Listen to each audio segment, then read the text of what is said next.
All right, I am here now to talk about the PEEP and the ventilations that we provide for the patient. So let's say this patient is here, they're on a ventilator. I need to make sure that if I'm going to bag the patient, that the PEEP on the bag is matching what they're receiving on their ventilator. A normal PEEP is 5, but the patients here at Lurie Children's, as we know, can be very sick and have poor lung compliance, so that their PEEP that they'd be receiving on their ventilator all the time would be higher. So we see patients that have PEEPs of 10, 14, 16, whatever it may be. The PEEP is located on the right lower side of the ventilator. So for example, the bags, when they come at 5 because that's what normal would be. But if the patient is receiving a PEEP of 10 on the ventilator, I have to dial down on this bag so the plastic matches here on the line that says 10. That way, they're receiving a PEEP of 10 with each of the breaths that I'm giving. The PEEP on the ventilator matches the PEEP on the bag. Very important.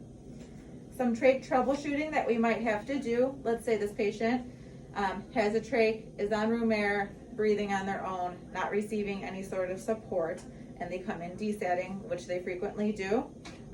First, I would suction the patient. So I would use open suction. Maybe they have some secretions that I would need to remove. Don't get a lot out. All I need to do at this time is just give them some oxygen. So until respiratory would be able to come down, I would apply a non-rebreather so they can receive 100% oxygen until their SATs come up. At that time, I would definitely need to contact respiratory therapy so they could come down with a trach collar so they could receive humidified oxygen, whether that be 30%, 40%, whatever the patient would need, because they are breathing on their own. Another type of patient that we see here frequently that would be desatting would be the ones that are on trachs and vents. So they're receiving all of their ventilations provided by this ventilator. So we know that if they were desatting, I would need to remove them from the ventilator. Let's try suctioning first. Suction them, see if I get anything out. I put them back on their ventilator. If they're still continuing to desat, I can try to bag. For whatever reason, the vent settings that they have are not matching what they need.